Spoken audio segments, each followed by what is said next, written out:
శ్రేష్ఠ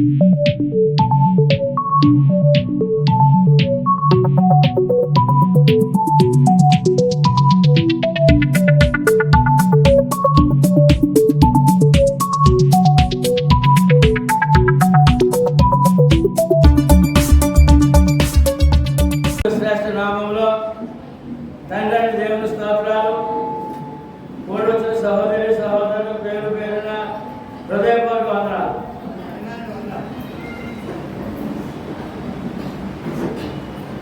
దేవుని మహాకృపను బట్టి ఇంతవరకు మనకు ఇచ్చిన ఆయుష్ ఆరోగ్యాన్ని బట్టి దేవుని స్తోత్రాలు చెల్లించుకుంటూ ఈ దినము ప్రభు అయిన యేసుక్రీస్తు శ్రేష్ఠ నామంలో ఆయన పరిశుద్ధ సన్నిధిలో మా నుంచి దేవుడిని ఆత్మతో సత్యంతో ఆరాధించిన భాగ్యము కొరకై ఆయనకు ఎల్లప్పుడూ కృతజ్ఞతాస్తుతులు చెల్లించబద్ధులమైన, అంతేకాకుండా మంచి ఆరోగ్య భాగ్యాన్ని కొరకు కూడా కృతజ్ఞతాస్తుతులు చెల్లించబద్ధులమైన.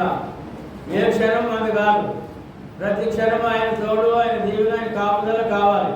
అవునా కాదా? ఏ క్షణం అంటే ఏం జరుగుతుందని తెలియదు. కానీ అటు రీతిలో మనం ఎల్లప్పుడూ ఆయన మీద భారం వేసి జీవించాలి. ఆయన మీద భారం వేసి జీవించాలంటే ఆయన మనకు ఏమైనాడు అని ముందు తెలుసుకోవాలి. సృష్టికర్త అయిన దేవుని అందే లోక ప్రజలకు అనగా ప్రతి మనిషికి జననము, పోషణ, ఆరోగ్యము, రక్షణ ఆయనందే కలుగుతున్నవి. మనం చెప్పానండి, సృష్టికర్త అయిన దేవుని అందే లోక ప్రజలందరికీ అనగా ప్రతి మనిషికి జననము, పోషణ, ఆరోగ్యము, రక్షణ ఆయనందే అనగా మన ప్రభు యేసుక్రీస్తునందే కలుగుతున్నవి. దేవి దేవతల వలన కాదు. ఏంటంటే దేవి దేవతల వలన కాదు అనే విషయాన్ని స్పష్టంగా ఎరిగినప్పుడు, నమ్మినప్పుడు ఖచ్చితంగా ఈ దీవులన్నీ మనం పొందగలము.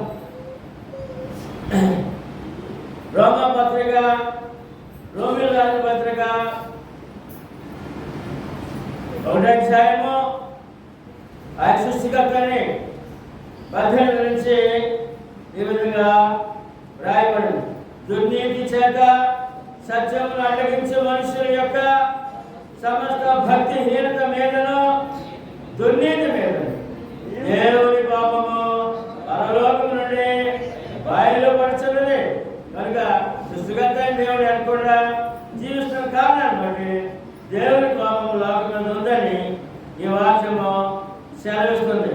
అదేవిధంగా మరి 19లో ఎందుకనగా దేవుని కూర్చిన తెలియ సత్యమైన లేదు, అది వారి మధ్యన విశదమైనది. దేవుడు అది వారిని విశదపరచను. ఆయన అదృశ్య లక్షణములు అనగా ఆయన నిత్యశక్తియు, దేవత్వమును, జగదోత్పత్తి మొదలుకొని సృష్టింపబడిన వస్తువులను ఆలోచించడం వలన వేటపరచడం కనుక వారు నిరతులై ఉన్నారు. మరియు వారు దేవుని ఎరిగియు ఆయనను దేవునిగా మహిమపరచలేదు. లోకం దేవుడు ఎరుగుతున్నాడు. ఎలా ఎరుగుతుడు? సృష్టిని చూసినప్పుడు దేవుడు ఉన్నాడని తెలుస్తుందంట. కానీ దేవుడు ఉన్నాడని మర్చిపోయి సృష్టినే దేవుడిగా పూజ చేస్తున్నారు. అదేవిధంగా మరియు వారు దేవుని ఎరిగియో ఆయన దేవునిగా మహిమపరచలేదు, కృతజ్ఞతాస్తుతులు చెల్లింపలేదు కానీ అంటాడు. దేవుడికి ఏం చేయట్లేదంటే కృతజ్ఞతాస్తుతులు అంటే థ్యాంక్స్ చెప్పలేదంట. థ్యాంక్స్ ఎవరు చెప్తున్నాడు? చెట్టుకే, పుట్టకే, రాడుకే, రప్పకే థ్యాంక్స్ చెప్తున్నారు మానవుడు. చెట్టుకు చెల్లించలేదు.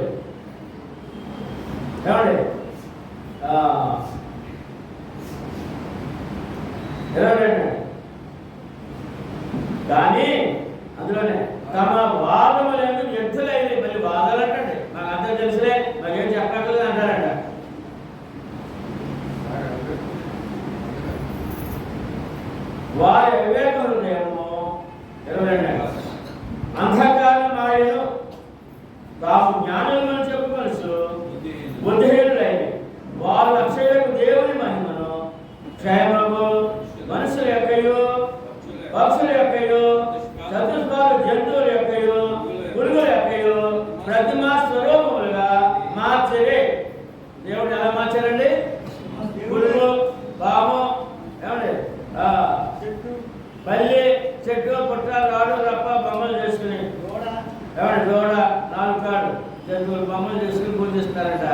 దేవుడిని ఎలా మార్చారంట? విగ్రహ రూపంలో మానవుడే మార్చాడు అనే విషయాన్ని ఇక్కడ తెలియదు. ఈ హేతు చేత వారు తమ హృదయ దురాశలను అనుసరించి తమ శరీరములను పరస్పరము అవమానపరుచుకున్నట్లు దేవుడు వారిని అపవిత్రతకు అప్పగించాడు. ఈ సృష్టి పని ఏంటంటే అపవిత్రత, పవిత్రత కాదు. అట్టి వారు దేవుని సత్యమును అసత్యమును మార్చి సృష్టికర్తకు ప్రతిగా సృష్టమును పూజించి సేవించండి. లోకం ఏం చేస్తుందంటే సృష్టికర్తను పూజ చేయాలి, సృష్టికర్తను ఆరాధించాలి. కానీ లోకము సృష్టిని పూజిస్తున్నారు, సృష్టిని పూజిస్తున్నారు. కనుక దేవుడు ఏమైనా యుగ యుగముల వరకు ఆయన స్తోత్రార్హుడై ఉన్నాడు. ఆమేన్ అని చెప్పి ఈ వాక్యము స్పష్టంగా తెలియజేస్తుంది. ఇక్కడ ఈ వాక్యంలో దేవుడు సృష్టికర్త. దేవుడు ఎవరంటే సృష్టికర్త. ఆయన మనం పుట్టించే పోషించి ఆరోగ్యం ఇచ్చి రక్షణ ఇచ్చే దేవుడు. అపొస్తలుల కార్యములు 14వ అధ్యాయము, అందులో కూడా మనం చాలా తేటగా ఈయన ఎవరో, మన ప్రభు ఎవరో, మన నమ్మిన దేవుడు ఎవరో తెలియజేయబడుతుంది. అదేమనగా 14 15 అపొస్తలుల కార్యం 14:15లో అయ్యలారా మీరెందుకు ఏలాగు చేస్తున్నారు? మేము కూడా మీ స్వభావము గల నరులమే. మీరు ఈ వ్యర్థమైన వాటిని విడిచిపెట్టి ఆకాశమును, భూమిని, సముద్రమును, వాటిలో ఉన్న సమస్తమును సృజించిన జీవముగా దేవుని వైపు. దేవుడెవరంటే సృష్టికర్త. ఆకాశమును, భూమిని, సముద్రమును, అందరి సమస్తమును సృష్టించిన దేవుడు వైపు తిరగాలని మానవుడు. మరి మానవుడు ఎక్కడ ఉన్నాడు? ముందు రామపత్రిక చదివాం కదా, సృష్టి వైపు ఉన్నాడు. ఎలా ఉన్నాడంటే ఎక్కడ నమస్కారం చేస్తున్నాడు, ఎక్కడ ఆరాధిస్తున్నాడు, ఎక్కడ పూజ చేస్తున్నాడు? మానవుడు అంటే సృష్టి వైపు, సృష్టిని పూజిస్తున్నాడు. సృష్టినే. ఇప్పుడు సృష్టి వైపు కాదయ్యా, దేవుని వైపు.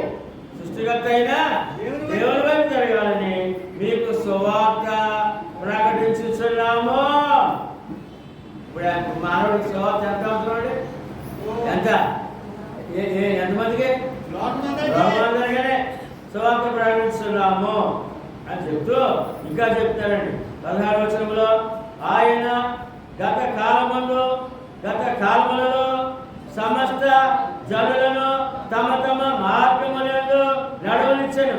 ఆయన ఆకాశం నుండి మీకు వర్షమును, ఫలవంతములైన ఋతువులను దయచేయచ్చు, ఆహారం అనుగ్రహించు, ఉల్లాసముతో మీ హృదయములను నింపుచు, మేలుక చేయడం చేత తను గూర్చి సాక్ష్యం లేకుండా చేయలేదని బిగ్గరగా చెప్పారు.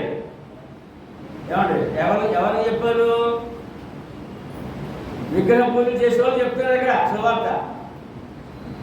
ఏంటంటే కొన్ని వేల మంది ఉన్నారు చుట్టూ. అపొస్తలుడైన పౌలు విగ్రహ పూజ చేసే వాళ్ళు సువార్త ప్రకటిస్తున్నారు. అక్కడ ఒక అద్భుత కార్యం జరిగింది. ఒక పోలియో వ్యాధి కలిగిన, ఎన్నో సంవత్సరాల నుంచి పోలియో వ్యాధి కలిగినటువంటి ఒక వ్యక్తి ఆ దేవుడితో ప్రార్థన తిరిగేవాడు. ఆ మందిరం దగ్గర కూడా వస్తుండేవాడు, ఆ దేవతా మందిరం దగ్గర. ఈ సువార్త ప్రకటించాడు పౌలు గారు. ఆయన బాగు చేశాడు. లేచినాడు అన్నాడు, లేచి నడుస్తున్నాడు, ఆనందపడిపోయాడు. వాళ్ళంతా కూడా దేవతలు మానవులుగా దిగొచ్చారని చెప్పి సువార్తికులకి దేవుని సేవకులకి మొక్కుతున్నారు, బలు అర్పిస్తున్నారు, ఏదో ప్రయత్నం చేసేస్తారు. దేవతలు మా మధ్యకి వచ్చారండి. వారు అంటారు, అయ్యారా మేము దేవుళ్ళు దేవతలమా కాదు, సామాన్య నరులమే, ఇలాంటి వారమే. కానీ మేము ఎందుకు వచ్చామో తెలుసా? ఆకాశమును, భూమిని, సముద్రమును, అందరి సమస్తమును సృష్టించిన దేవుడు తిరగాలని, మీరు సృష్టివైపు ఉన్నారని మీకు సువార్త చెప్పడానికి వచ్చాం. మీరు మరి దేవతలు పూజ చేస్తారు కదా, సృష్టిని పూజ చేస్తారు కదా, ఆ దేవతలు సృష్టి మీకేమి పెట్టట్లేదు. ఇగో మరి ఆయన ఆ ఋతువులను, ఆ సమయాల్లో వాతావరణము, ఏమండి మరి మంచి వనరులు, ఋతువులు ఇచ్చి సకాలానికి మీకు ఆహారం ఇచ్చి పోషించే దేవుడు. మీరేమో అక్కడ పూజ చేస్తారు. పోషించేవాడు దేవుడు, పోషించేవాడు దేవుడు, పూజించేవాడు మీరేమో సృష్టిని పూజ చేస్తారు. అంటే ఇక్కడ భోజనము, అక్కడ కాపురం. అంటే దేవుడి దగ్గర భోజనము, సృష్టి దగ్గర కాపురం. ఎలా ఉంది? ఎవరు చెప్పండి, ఎలా ఉందో? ఎలా ఉంది? భోజనం దేవుడి దగ్గర, కాపురం ఏమో సృష్టి దగ్గర అన్నాడు. మీరేమో దేవతలు పూజ చేస్తారు కదా, మీ దేవతలు మీకు ఆహారం పెట్టట్లేదు, మీ దేవతలు మిమ్మల్ని కాపాడట్లేదు. ఇదిగో సృష్టికర్త అయిన దేవుడు, ఆయన మిమ్మల్ని పోషించి ఏ తృప్తి మేలుతో నింపి ఆహారం ఇచ్చి ఆరోగ్యం ఇచ్చి ఆదరించే దేవుడు యేసుక్రీస్తు సృష్టికర్త అని వారు పోచేస్తున్నారు. కనుక దేవి దేవతల వల్ల మానవులకి ఉపయోగము, క్షేమము, మేలు లేదు అనే విషయాన్ని స్పష్టంగా తెలుసుకోవాల్సిన అవసరం ఉంది. కనుక మరి జననం ఏంటి అన్నప్పుడు, జననం ఆదికాండం 2:26-27 దేవుని స్వరూపము పోలిక గాను నరులను నిర్మించాను, స్త్రీని గాను పురుషుని గాను నన్ను నిర్మించాను. అది దేవుడు చేతుల్లో నుంచి తయారు చేయబడి ఆయనలో నుంచి ఆత్మగా ప్రాణం పోసుకొచ్చాడు మానవుడు. ఆదికాండము 2:7 నేల మట్టితో నరుని నిర్మించి వారి నాశకారంలో జీవవాయును వదగా నరుడు జీవాత్మాయను ఎలా తయారు చేశాడు మనిషిని అన్నమాట.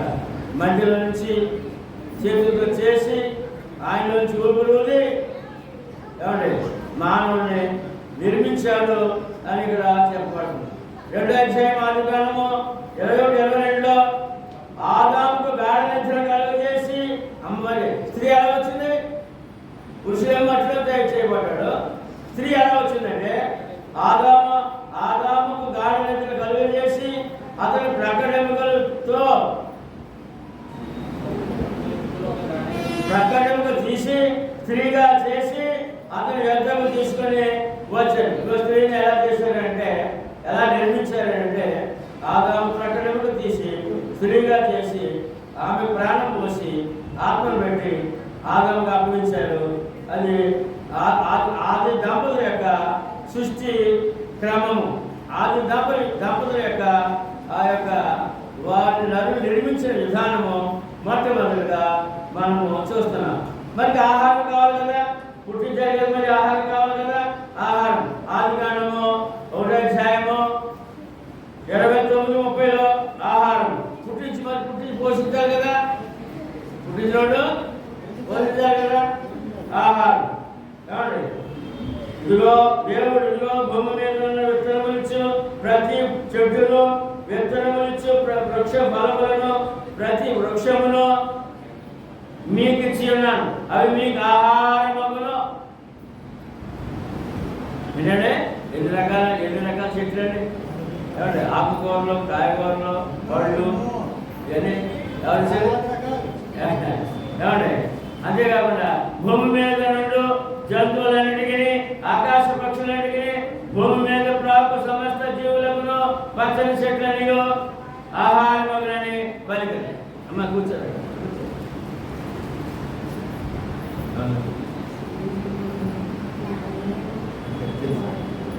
ప్రాప్త్యాత్మక ఆహారం ఎలా సిద్ధపరిచారు, ఆహారం ఎలా సిద్ధపరిచారు అనే విషయాన్ని ఎవరు సిద్ధపరిచారు, ఎవరు పుట్టించారు, ఎవరు పోషిస్తున్నారు చెప్పండి మీరు అన్నా దేవుడే. రెండో సంగతి మళ్ళా చూద్దాం. రెండో అధ్యాయంలో అది కూడా రెండో అధ్యాయంలో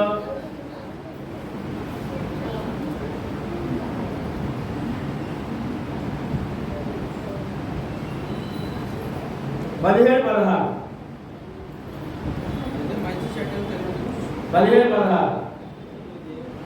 మరియు దేవుడే యెహోవా నరుని తీసుకుని ఏదెను తోటను సేద్యపరచుటకును దాని కాచుటకును దానిలో ఉంచాడు. మరియు దేవుడే యెహోవా ఈ తోటలో ఉన్న ప్రతి వృక్ష ఫలములను నీవు నిరభ్యంతరముగా తినవచ్చును. ఇదేనే ఆహారం. ఒక తోట, ఒక ఫలవృక్షాల తోట, ఆ తోటలో పెట్టి ఏమంటే పని, మరి ఉద్యోగం కూడా ఆయన ఇచ్చాడు. ఏంటో ఉద్యోగము? తోట పని. ఏమాలంటే తోట పని. ఉద్యోగం ఆయన ఇవ్వాలి. ఏమాలంటే పని ఎవరు ఇవ్వాలి? ఆయనే కల్పించాలి. ఆహారం ఎవరు ఇవ్వాలి? ఇక్కడ ఆదాయం చూసినప్పుడు మళ్ళీ సంవత్సరం చూడండి 15 మళ్ళీ చూడండి. మరియు దేవుడే యెహోవా నరుని తీసుకుని ఏదెను తోటను సేద్యపరచుటకును దాని కాచుటకును దానిలో ఉంచెను. మరియు దేవుడే యెహోవా ఈ తోటలో ఉన్న ప్రతి వృక్ష ఫలమును నీవు నిరభ్యంతరముగా తినవచ్చు. తిండి ఆహారం ఎవరు? మూడో అధ్యాయంలో మళ్ళా 3వ అధ్యాయంలో వర్ష చూద్దాం. 3వ అధ్యాయం 3:19లో నీవు నేలను తిరిగి చేరు వరకు నీ ముఖము చెమటను కార్చి ఆహారం తిందువు. ఆహారం మానవుడి ఆహారం నీకు కావాలి. ఆహారం కదే ఆహారం తిందువు. ఏమండి మేడలు, మిందులు, కార్లు, బూర్లు కంటే ముందే కావాలి. ఏం కావాలి? ఆహారం లేక మేడలు, మిందులు, బూర్లు, కార్లు ఏమైనా ఉపయోగంగా? ఒక ఆయన బంగారం బాగా సంపాదించి ఒక ప్రత్యేక ప్లేట్ కట్టించుకుని దాని ఇంట్లో బంగారం వేసుకుని ఎక్కడికో పట్టుకుపోయి నేను స్వర్గంగా బ్రతికాలని చెప్పి ఆకాశంలో ఎగురుతున్నాడు. ఎగురుతుంటే అది ఏదో కంప్లైంట్ వచ్చి అది కాలిపోయి కూలిపోయింది. కాలిపోయి ఎక్కడ కూలిపోయింది? అరణ్యంలో, కొండల్లో కూలిపోయింది. ఇప్పుడు అతను పడుకుంటూ ఉన్నాడు, చచ్చిపోలేదు. ఆ బంగారం చేతులు అక్కడ అతను చుట్టూ పడిపోయింది. ఆ మొత్తం తేలిక లేచి చూసినప్పటికి అంత కాలిపోయింది. వాహనం కాలిపోయింది. తర్వాత ఆ బంగారం చుట్టూ చెదిరిపోయింది. మధ్యలో ఉన్నాడు. రోజంతా అలాగే అది ఎక్కువ అటు తిరిగాడు. సాయంత్రం ఆగలేదు కదా, ఆగలేదా? ఆహారం లేదు. బంగారం తింటే ఏమన్నా ఉపయోగంగా? బంగారం తినగలరా? ఏమన్నా 2వ రోజు వచ్చింది, ఆహారం లేదు, బంగారం ఉంది, తినగలరా? 3వ రోజు వచ్చింది, ఆహారం లేదు, బంగారం తినగలరా? మరి ఏ కాలంలో ముందు ఏం కోరుకోవాలి మన మనసులో ముందు అంత లోకం అంతా సంపాదన చేసుకుని అప్పుడు తిందామనుకున్నాను. ముందు తిండే తర్వాత కార్యక్రమం. మనకి ఆహారం ముందు ఏం కావాలంటే ఆహారం ఉంటుందా? ఇప్పుడు ప్రభువుని నమ్మిన వారికి ఆహారం ఉంటుందా? చెప్పాలి. నాకు నేను నమ్మిన కానీ ఆకలి బాధతో చచ్చిపోతానని ఎవరో చెప్తారు ఇక్కడ? ఏమండి? తర్వాత ఆరోగ్యము. మళ్ళీ ఏంటంటే ఆరోగ్యం. మత్తయి సువార్త 4వ అధ్యాయం. మరి ఆరోగ్య ఆవశ్యకతలు ఉన్నాయి. 23 యేసు వారి సమాజ మందిరంలో బోధించుచు దేవుని రాజ్యమును గురించి సువార్త ప్రకటించుచు ప్రజలలోని ప్రతి వ్యాధిని రాజ్య సువార్త ప్రకటిస్తూ మళ్ళీ వ్యాధి బాధలు స్వస్థపరుస్తూ ప్రతి వ్యాధి అంటే మా శరీరంలో ఏ వ్యాధి భయపడాల్సిన అవసరమో లేదు.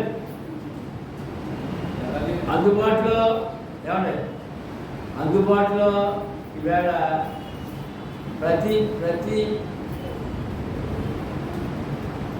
వ్యక్తికి కూడా అందుబాటులో వైద్యులు ఉన్నారంటే ఆ వైద్యులు జ్ఞానం ఎవరు ఇచ్చారు? ఆ ఔషధాలు ఆ భూమిలో ఇచ్చిన వాళ్ళు ఎవరు? భూమిలో వచ్చిన వనరులతోటే మందు తయారు చేస్తారు. మరి సొంతంగా మంత్రాలు చేస్తారా? చేస్తారా? మరి ఎక్కడ చేస్తారు? భూమిలోంచి వనమూలిలోంచి చేస్తారు వాళ్ళు ఆ మందు తయారు చేస్తారు. ఏమండి ఆ వైద్యులు ఉన్నారు, మందులు కూడా దగ్గరగా పెట్టాడు దేవుడు. తర్వాత ప్రార్థన కూడా ఇచ్చాడు. ఇచ్చాడనే ప్రార్థన ఇచ్చాడు. అయ్యా నాకు ఇగో 15 స్వస్థపరచండి అంటే వైద్య సహాయం ఇచ్చాడు. వెంటనే డాక్టర్ ఇచ్చాడు, వైద్యం ఇచ్చాడు. ఆయన సహాయకారిగా ఉన్నాడు, ఆయన లేవనెత్తేవాడుగా ఉన్నాడు, ఆరోగ్యం ఇచ్చేవాడుగా. ఎందుకంటే అప్పుడు వైద్యులు లేరు కనుక ఆయనే పరమ వైద్యుడుగా మన మధ్యన ఉన్నాడు. వారి మధ్యన 2000 సంవత్సరాల వైద్యులు మనలాగా అడుగట్టు వైద్యులు లేరండి. ఉన్నారా? అప్పుడే ప్రజలు భయపడలేదు. ఇప్పుడు మనం భయపడిపోతున్నాం ప్రతి చిన్న విషయానికి. నిజంగా దేవుళ్ళకు భయపడొచ్చా? తర్వాత మంచి చూడండి.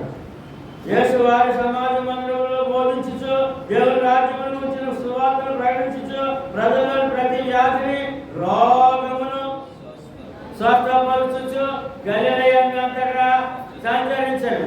ఆయన కీర్తి సిరియా దేశమంతటా వ్యాపించాడు. నానా విధమైన రోగముల చేతను వేదన చేతను పీడింపబడిన వ్యాధిగ్రస్తులందరినీ, దయ్యములు పట్టిన వారిని, చాంద్ర రోగులను, పక్షవాయు గల వారిని వారు ఆయనకు తీసుకుని రాగా ఆయన వారిని స్వస్థపరిచాడు.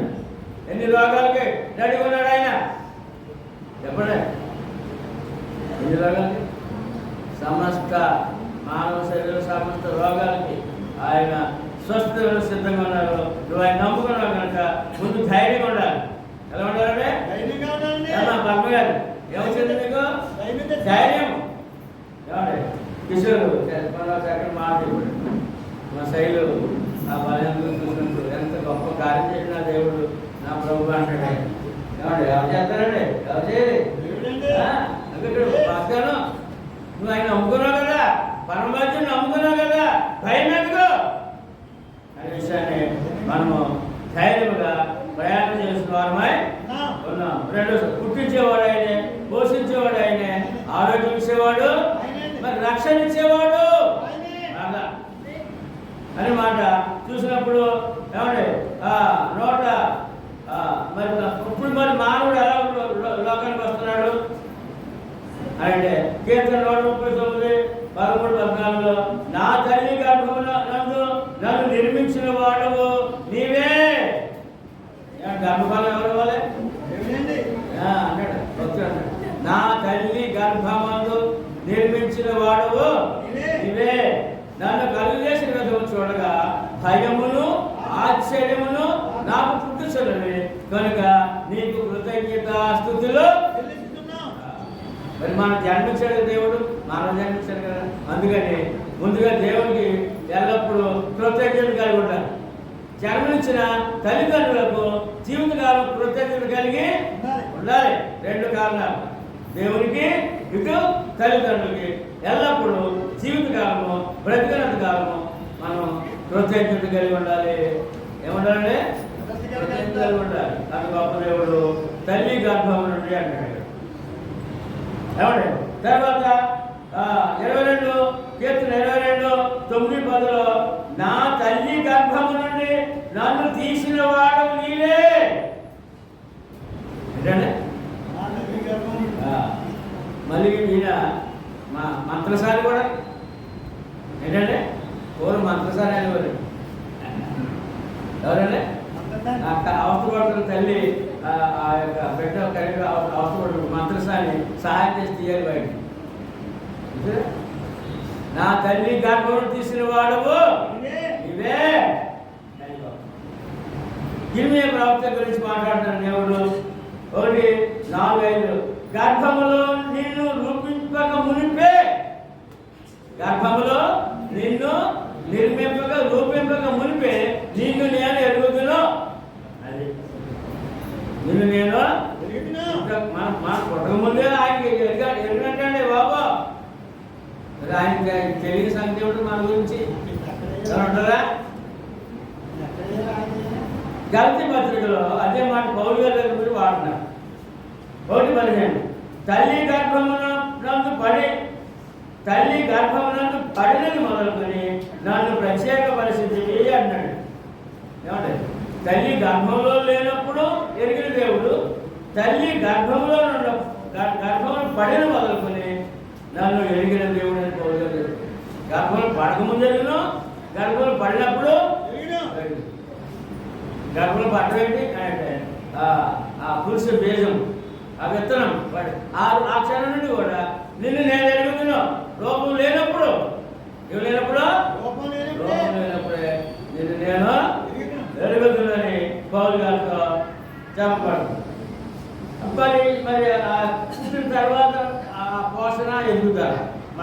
మొదటి సమయాలు 2:26 బాలుడు సమయాలు ఇంకా ఎదురుచు దేవుని దయ అందును మనుషుల దయ అందును వర్ధిల్లుచుండెను. చూసారా ఎక్కడంటే దేవుని దయ మరి పుట్టిన బిడ్డకి ఎవరి దయ కావాలి? ఎవరి దయ? మనుషుల దయ, దేవుని దయ. ఆ మనుషులు ఎవరే? మొట్టమొదటి ఆ మనుషులు ఎవరు? తల్లి తండ్రులే. ఎవరంటే ఎంత సేవ అంటే బిడ్డకి ఎంత సేవ. తిండి తిప్పలు నిద్ర నిప్పులు లేకుండా ముందు తల్లిదండ్రులు ప్రేమ లేకపోతే వీడు ఎదుగుతాడా? ఈ పగాతాలు ఎదుగుతాడా? ఎదిగిన తర్వాత మేషాలు గడ్డాలు వచ్చి ఏమంటే ఎదిగిన తర్వాత వీడు సొంతంగా తయారయ్యి అమ్మ అంటే బొమ్మ అంటాడు. అమ్మ ఏంటంటే బొమ్మ అంటే అమ్మ కాదంటే అమ్మంటే అమ్మే అమ్మంటే అమ్మే మాట కదండి. తర్వాత యేసు ప్రభు జన్మించినప్పుడు కూడా ఆయన గురించి ఎలా మాట్లాడుతున్నారు. లోకసువార్త 2:52 యేసు జ్ఞానమందును వయసునందును దేవుని దయందును మనుషుల దయందును వర్ధిల్లుచుండెను. మన పుట్టిన బిడ్డ ఏ విధంగా ఎదగాలి, ఏ విధంగా ఆయన పెంచి పోషిస్తారనే విషయాన్ని యేసు ప్రభు బాలుడు ఉన్నప్పుడు ఆయన గురించి కూడా మాట్లాడుతున్నారు. ఎందుకంటే ఆయన కూడా రక్త మాంసంతో వచ్చారు కదా. ఇప్పుడు ప్రతి బిడ్డకు దేవుడు ఏం చేస్తాడట? ఏ జ్ఞానమందు వయసునందు ఏంటంటే వయసులో పెరగాలి. మరి జ్ఞానం పెరగాలి కదా, మెదడు పెరగాలి, మెదడు కూడా పెరగాలి. లేకపోతే ఏమవుతుంది వచ్చంటే మానసిక వికలాంగులు అయిపోతుంది. మానసిక వికలాంగం. శరీరం పెరగాలి, మెదడు కూడా పెరగాలి. యేసు జ్ఞానమందును వయసునందును దేవుని దయందును మనుషుల దయందును వర్ధిల్లుచుండెను. పుట్టినవాడికి ఏం కావాలి? ఇప్పుడు దేవుని దయ, మనుషుల దయ. ఏమండి కనుక అటు రీతిలో ఈ మనుషుల్ని నడిపిస్తూ ఉన్నాడు దేవుడు. కీర్తనకారుడు ఇలా చెప్తున్నాడు. ఆయన ఎవరు ఏమై ఉన్నాడనే విషయాన్ని కీర్తన చాలా బాగా చెప్తున్నాడు. 95వ కీర్తన రండి యెహోవాను చూసి ఉత్సాహధ్వని చేయడం, మన రక్షణ దుర్గమును బట్టి సంతోషగానము చేయడం. 95 కృతజ్ఞతాస్తుతులతో ఆయన సన్నిధికి వచ్చేదము, కీర్తనలు పాడొచ్చు, ఆయన పేరట సంతోషగానము చేయదము. యెహోవా మహాదేవుడు. ఎవరండి? మహాదేవుడు. ఎవరు నమ్ముకున్నాం మనం? మహాదేవుడు. దేవతలందరికీ పైన మహాచము గల మహారాజు. యేసుప్రభు ఎవరండి? చెప్పండి మాట. యెహోవా మహాదేవుడు, దేవతలందరికీ పైన మహాచము గల మహారాజు. హోమయాగాద స్థలములు ఆయన చేతిలో ఉన్నవి, పర్వత శిఖరములు ఆయనవే, సముద్రము ఆయనది, ఆయన దాన్ని కలుగజేసెను, ఆయన హస్తములు భూమిని నిర్మించెను.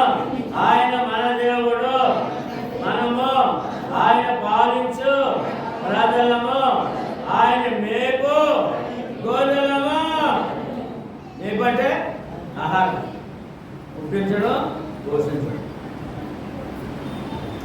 చెప్పండి, రండి. అందరూ చెప్పండి, రండి. నమస్కారం చేసి సాగిలపడము మనలను సృజించిన యెహోవా సన్నిధిని మోకరించుదము. నేడు ఆయన మాట అంగీకరించిన ఎడల ఎంత మేలు, ఎంత మేలు. ఇప్పుడు దేవుడు నమ్ముకోవడం నష్టమా లాభమా? దేవుడు నమ్ముకోవడం నష్టమా లాభమా? మేలా కీడా? ఎంత మేలు, ఎంత ఎంత ఇలా చెప్పాలి. అలా ఎలా ఇలా చెప్పాలి, చెప్పగలరా అలాగా? ఎంత ఎంతో చెప్పగలరా మీరు? Very good. ఆ మేలు ఇప్పుడు మనకి ఎలా దొరుకుతుంది? అది రోమీయుల రాసిన పత్రిక 8:28లో దేవుని ప్రేమించిన వారికి అనగా ఆయన సంకల్పం ప్రకారం పిలువబడిన వారికి మేలు కలుగుటకై సమస్తములో సమకూడి జరుగుచున్నవని ఎరుగుదుము. ఇప్పుడు ఎలా పొందాల మేలు అని అంటే ఆయన మాటకి ఎంతో మేలు అంట. మరి ఆ మేలు ఎలా పొందగలం అని అంటే లోకము ఈ మేలు పొందడం సిద్ధంగా లేదండి. అందుకే చెప్పమన్నారే, దేవుని ప్రేమించే స్థానంలో మానవుడు ఉండాలట, కానీ దేవుని ద్వేషించే స్థానంలో మానవుడు ఉన్నాడు. ఇప్పుడు మన 95వ కీర్తన చదివినప్పుడు అందులో ఆయన సృష్టికర్త, మనం పుట్టించినవాడు, పోషించేవాడు, పోషకుడు, మేపేవాడు అని చెప్పబడు. మరి ఆ సృష్టి పుట్టించి పోషించి వ్యాధి బాధలు స్వస్థించి రక్షణ ఇచ్చిన దేవునికి లోబడదా? ఆయన మాట వినదా? దొరికిందా మన భాగ్యము? కనుక మనం ఏమైనప్పుడు మనము అంటే మీరందరూ ఏమైనారంటే దేవుని ప్రేమించే వారే ఉన్నారు. ఎవరంటే దేవుని ప్రేమించడం ఎలాగా అని అంటే, ఎందుకంటే ముందుగా మనం దేవుడిని ప్రేమించాడండి. మనం ముందు ప్రేమించలేదండి, మనం దేవుడిని ముందు మనం ప్రేమించలేదండి, దేవుడే మనల్ని ప్రేమించాడు.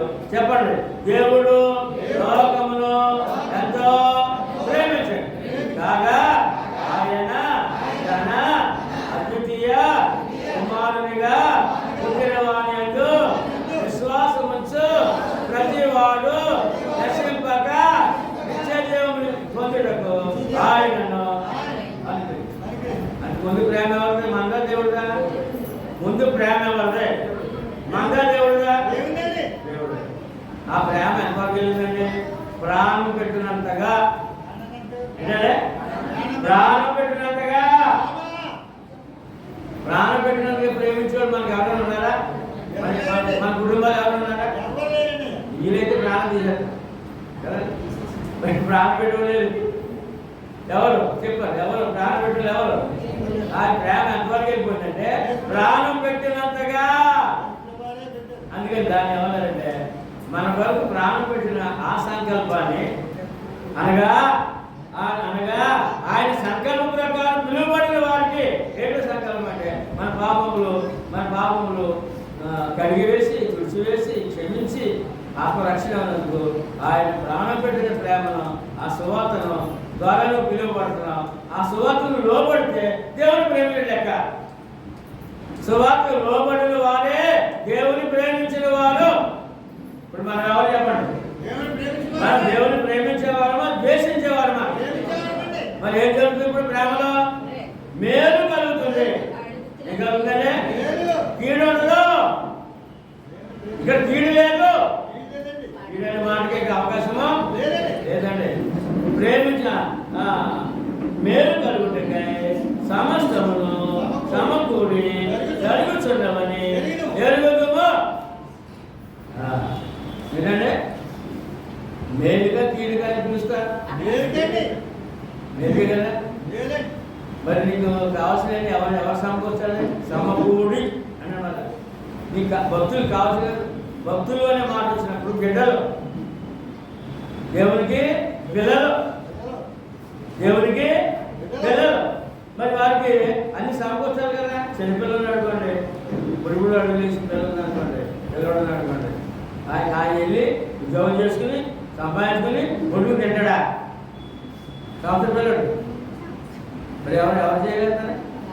తల్లిదండ్రులు చేయాలి కదా. మరి ఇప్పుడు సమస్తము సమకూడి జరుగుతాయట. ఈ ఈ దేవుని పిల్లలకి ఆయన సమకూర్చి జరిగించాలట. ఏమంటే ఎంత కార్యక్రమాలు పెట్టాడు చూడండి. మన మన పోషణకి రక్షణకి దేవుడు ఎన్ని విధాలుగా. మనం 2 ఇడ్లీ తినాలంటే 2 ఇడ్లీ కదా, 10 రూపాయలు ఇస్తే వచ్చేస్తుంది కదా అనుకున్నాం. 2 ఇడ్లీ తినాలంటే ఏమంటే ఎంతమంది రైతు కూలీలు పని చేయాలి, మళ్ళీ దాన్ని సాగు తేవాలి, ఏమంటే మళ్ళీ వాహనాలు పని చేయాలి, ఏం చేయాలి, రైతులు పని చేయాలి, రైతు కూలీలు పని చేయాలి, వాహనాలు పని చేయాలి, మళ్ళీ సాగుకారులు పని చేయాలి. సాగుకారు తర్వాత ఇంటికి వచ్చినాక ఇళ్ళాలు లేకపోతే బట్టలు తయారు చేసి పెట్టాలి. 2 ఇడ్లీకి ఎంతమంది కావాలి? ఎంతమందిగా పొద్దున 2 ఇడ్లీ తినేసేయాలి అనుకుంటున్నాం. ఎంతమంది కావాలి చెప్పండి. దీన్ని ఏమన్నాడు? సమస్తమును సమకూర్చాలని ఎరుగుదుము. ఎరిగిన వాళ్ళ దేవుడి గురించి ఎరుగుదురా, రక్షణ గురించి ఎరుగుదురా, ఆయన ప్రేమ ఎరుగుదురా, ఏమండి నేను నాకు మేలు చేయడానికి పిలిచాడని ఎరుగుదురా, ఆ మేలు కొరకు సమస్తం సమకూర్చి జరిగిస్తాడు, నేను భయపడనని చెప్పగలరా? సమస్తము సమకూడి నన్ను చెప్పు మాట్లాడి వచ్చినా ఆయన దగ్గర ఆయనలో ఉన్నా ఎందుకంటే పుట్టించి పోషించి ఆరోగ్యించి మళ్ళా నరకానికి పోకుండా ఆత్మ రక్షణ ఇచ్చిన దేవుడు కూడా మనం నమ్ముకున్న దేవుడే ఉన్నాడు. మేలు కొరకే యాకోబు పత్రిక 1:18 మరి ఎవరికి మేలు జరుగుతుంది? ఆయన మాట వింటే ఏమవుతుంది? 1:18 ఆయన తాను సృజించిన వాటిలో మనము ప్రథమ ఫలముగా ఉన్నట్లు సత్యవాక్యం వలన మన తన సంకల్ప ప్రకారము మనల్ని కనెను. మన ఎవరండి? కన్నబిడ్డలండి. ఎవరికంటే దేవుడికి మన ఎవరంటే కన్నబిడ్డ. దేని వల్ల? సత్యవాక్యం. అంటే నువ్వు దేవుని పిల్ల, దేవుని కుమారుడు అవ్వాలంటే ఖచ్చితంగా సత్యవాక్యానికి విధేయులై. ఇప్పుడు మనకు కన్నబిడ్డలు. మరి కన్నబిడ్డలు కానీ ఏం చేయడా? లోకానికి అంతగా చేసే దేవుడు కన్నబిడ్డలు ఏం చేయడా? ఏమండి నువ్వు మంచి మనసు కలిగి చుట్టూ ఉన్న వాళ్ళు మంచి చెడ్డలో నువ్వు ఉంటున్నావు కదా, నువ్వు సహాయం చేస్తావు కదా, నీ పిల్లలకి ఏం చేయవా? చెప్పండి. మరి తన పిల్లలు కానీ ఏం చేయడా? మరి ఆయన పిల్లలైనప్పుడు ఆయన భయపడుతున్న అవసరం ఏంటి? ఆయన అడగడమే, సమస్య వచ్చినప్పుడు ఆయన చెప్పుకోవడమే, ఆయనతోటే చెప్పుకోవాలి, మనస్ఫూర్తిగా చెప్పుకోవాలి, భయపడకుండా చెప్పాలి, అనుమానించకుండా చెప్పాలి. చెప్పడమే ప్రార్థన, చెప్పడమే ప్రార్థన. తర్వాత మనం ఇప్పుడు ఈ వాక్యంలో మనం కన్నబిడ్డలు అని తెలుస్తుంది. ఎలాగయ్యాం అని అంటే ఎఫెసీయులకు రాసిన పత్రిక 1:13 మీరును సత్యవాక్యమును అనగా మీ రక్షణ సువార్తను విని క్రీస్తునందు విశ్వాసం ఉంచి వాగ్దానం చేయబడిన ఆత్మ చేత ఉద్ధరించబడుతుంది. ఇక్కడ మనం ఏ విధంగా పిల్లలు అయ్యామంట? రక్షణ సువార్త ద్వారా. ఏంటంటే అంటే సత్యవాక్యము ద్వారా. లోకమంది అబద్ధం ఉంది. ఎక్కడుందండి? లోకమంది ఎక్కడుంది? మరి ఇప్పుడు ఏం కావాలి మానవుడికి? సత్యవాక్యము అనగా ఏం కావాలి? రక్షణ సువార్త, పాప క్షమాపణ, ఆత్మరక్షణ కొరకు సువార్త ద్వారానే. అప్పుడు దేవుడు తన ఆత్మ ద్వారా ముద్రించినాడు. ఏ ముద్ర? దేవుని కన్న పిల్లలు ముద్రపడింది. ఆ ముద్ర ఏంటంటే అధికార ముద్ర, దేవుని అధికార ముద్ర. యోహాను సువార్త 1:12 తను ఎందరు అంగీకరించుదురో వారందరికీ అనగా తన నామమును విశ్వాసం ఉంచి వారికి దేవుని పిల్లలకు ఆయన అధికారం అనుగ్రహించాను. అధికార ముద్ర. ఏమండి యేసు ప్రభు చాలా మంది నమ్ముతారు, చాలా మంది అంగీకరిస్తారు, కానీ ఆయన నామాన్ని నమ్మట్లేదు. నామాన్ని నమ్మట్లేదు. ఆయన నామమునందు విశ్వాసం ఉంచితే దేవుని పిల్లలకు అధికార ముద్ర పడుతుంది. సువార్త ద్వారా, సత్యవాక్యం ద్వారా. నువ్వు నా కుమార్తెవు ముద్ర ఉందా మీ మీద? అమ్మా ఉందా? కుమారుడు కుమార్తె ముద్ర ఉందా? ఇప్పుడు ఆయన అప్పుడు ఏం చేయొచ్చు అంటే ముద్ర అధికార కొరకు కుమార్తె కదా కుమారుడు కదా, అందుకని తండ్రి అని పిలుచుకోవచ్చు, తండ్రి అని ప్రార్థన చేసుకోవచ్చు అని. రోమపత్రిక 8:17లో మనము పిల్లలమైతే క్రీస్తు సంఘం అంటే ఏంటంటే దేవునికి మనం పిల్లలమైతే వారసులము అంటే దేవుని అనగా దేవుని వారసు, దేవునికి వారసులు అన్నమాట, దేవునికి వారసులు అంటే ఒక బిడ్డ పుట్టాడు అనుకోండి,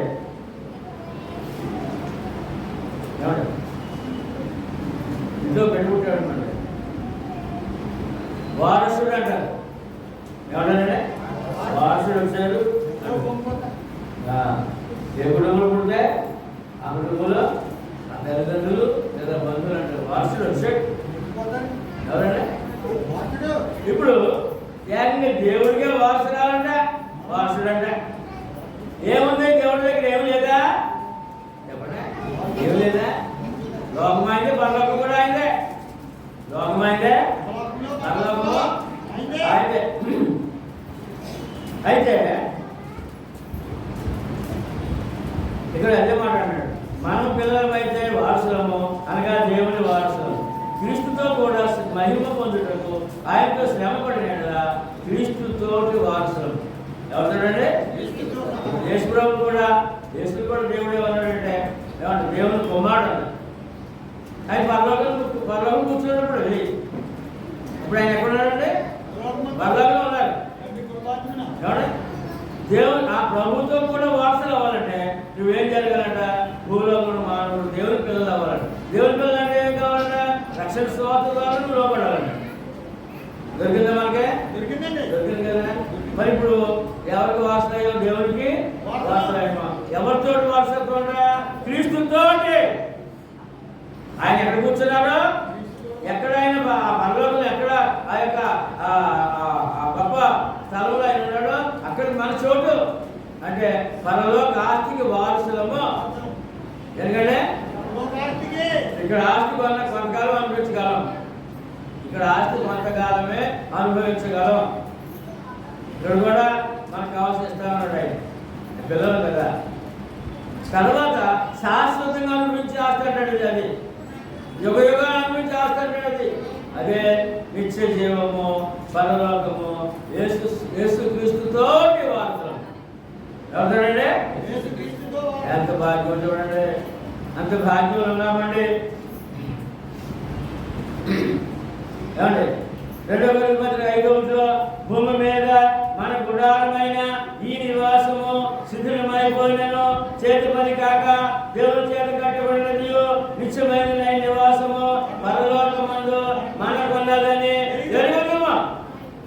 ఏమండి ఇక్కడ ఈ వాక్యంలోనే మన శరీరంతో కొంతకాలం అంటే ఇక్కడ ఎంతకాలం అంటే ఎంత గొప్ప బిల్డింగ్లు కట్టేసుకున్నా, ఎంత ఆస్తి, బ్యాంక్ లాకర్లో ఎంత ఆస్తి ఉన్నా, బంగారం ఉన్నా, ఏమండి ఎన్ని వందలాది ఎకరాలు ఉన్నా ఇక్కడ అనుభవించేది కొంతకాలమే.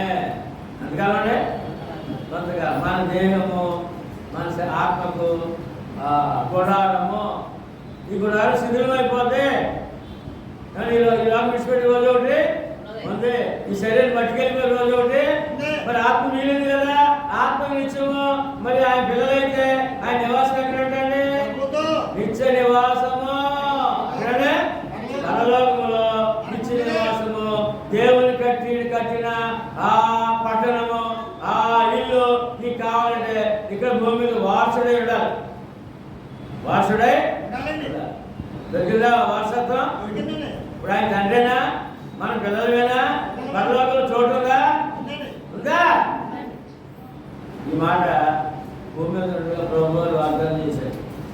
యోహాను సువార్త 14:3 నేను వెళ్ళి, అందరూ చెప్పండి, నేను వెళ్ళి మీకు స్థలము సిద్ధపరిచిన కదా, నేను స్థలములో మీరు ఉండులాగున మరలా వచ్చి నాయకుడుకు మిమ్మల్ని తీసుకుని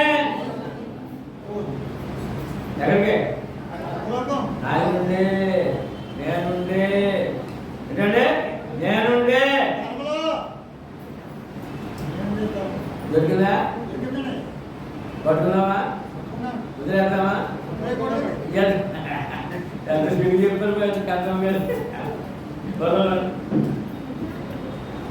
వదిలేద్దామా? పట్టుకున్నా పట్టుకున్నా. ఏమండి ఇన్ని గొప్ప ఆశీర్వాదములు దేవుని మహిమలను పొందుటకు ఏమి చేయాలి, ఎక్కడ ఉండాలి? అది ప్రశ్న, ఆఖరి ప్రశ్న. ఏమి చేయాలి, ఎక్కడ ఉండాలి? మొట్టమొదటిగా అపోస్తలుల కార్యం మనం చదివాం కదా 14-15లో. మరి అందులో ఏమన్నాడంటే, అందరూ చెప్పండి. ఆకాశమును, భూమిని, సముద్రమును, అందరి సమస్తమును సృష్టించి పోషించే దేవుడి వైపు తిరగవలనని మీకు సువార్త ప్రకటించుచున్నాము. దొరికిందా సువార్త? మనకి ఒకటి ఏం చేయాలంటే సువార్త వినాలి, సువార్త లోపడి దొరికింది. ఇది లోకానికి అవసరమా? చెప్పండి. ఇన్ని ఆశీర్వాదాలు, దేవుని మహిమలు నీవు నేను పొందాలంటే ఏంటంటే పుట్టుగా పోషణ, ఆరోగ్యము, రక్షణ ఇవి కావాలంటే ఇవన్నీ దేవుళ్ళు ఉన్నాయి కనుక అవి నీకు కావాలంటే ముందు సువార్త చాలా అవసరం. సువార్త వినాలి, ఆ సువార్త లోపడాలి. రెండో సంగతి ఏమండి 14 అపోస్తలుల కార్యం 4:12లో ఏమండి యేసుక్రీస్తు నామంలో రక్షణ ఉందని నామం నమ్మాలి.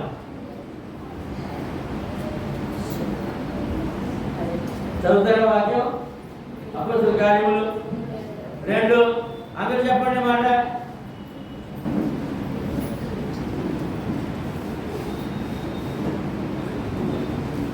రెండు 14-12 అందరూ అమ్మ చెప్పండి. అందరూ